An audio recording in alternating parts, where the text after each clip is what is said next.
Hi, my name is Enoch, and I've been in Bangkok, Thailand for the past 7 years. And today I'll be sharing a bit of my story and why I went overseas and why I continue to labor here, as well as some stories of what God is doing here in Thailand. So I lead a team of 5 people, and we're here in hopes of seeing multiplying churches among every people group in Southeast Asia. So this is my team, and this is my wife as well. We just got married this past April in the US. So enough about me. Why the nations? Why Thailand? We are in Thailand, which has about 70 million people, but only 500,000 believers, which is less than 1% Christian. It is a beautiful place. The people are kind, the food is delicious, although very spicy, but it is tremendously dark spiritually. There are spiritual strongholds throughout the entire country, with broken marriages and families, addiction to drugs and alcohol, human trafficking, just to name a few. It is common for parents, actually, to be the ones to sell their young daughters away into human trafficking as a means for income. And it is common for a father to be absent from his children in the home and to have multiple mistresses. And so there is an urgent and desperate need for the gospel of Jesus here in Thailand and the rest of Southeast Asia. More than that, we see that there is a biblical imperative for all nations and all peoples. So in Revelation 5, 9-10, I'm going to refer back to this text a couple times today. It says, "And they sang a new song, saying, 'Worthy are you to take the scroll and to open its seals. For you were slain, and by your blood you ransomed people for God, from every tribe and language and people and nation. And you have made them a kingdom and priests to our God, and they shall reign on the earth.'" So from this text, we see that Jesus was slain, and by his blood, his precious blood, that he used to ransom you and I, he also ransomed people from every tribe, every language, people, and nation. And so from Genesis to Revelation, it is abundantly clear that God's heart is for all peoples, for all the families of the earth. God talks about his heart for all peoples over 1,600 times from Genesis to Revelation.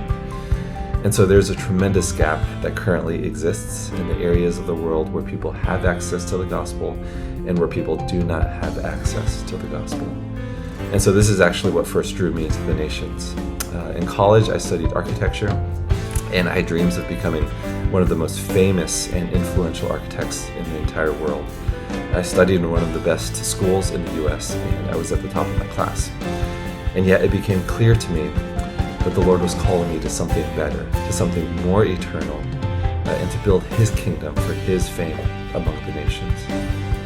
And so specifically, what does this look like in Thailand?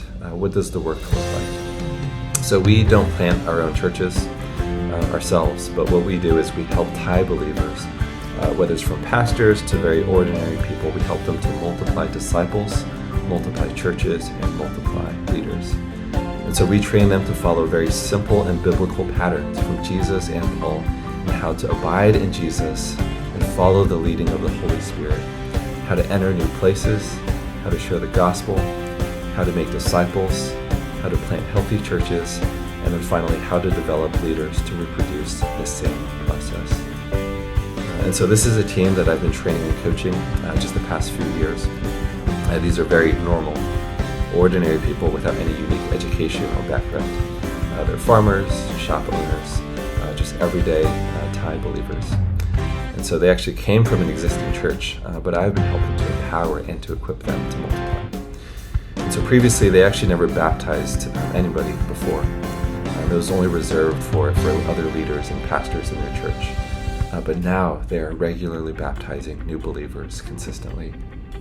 They've also just seen the Lord work very supernaturally through them, whether that's casting out demons or performing just miraculous healings.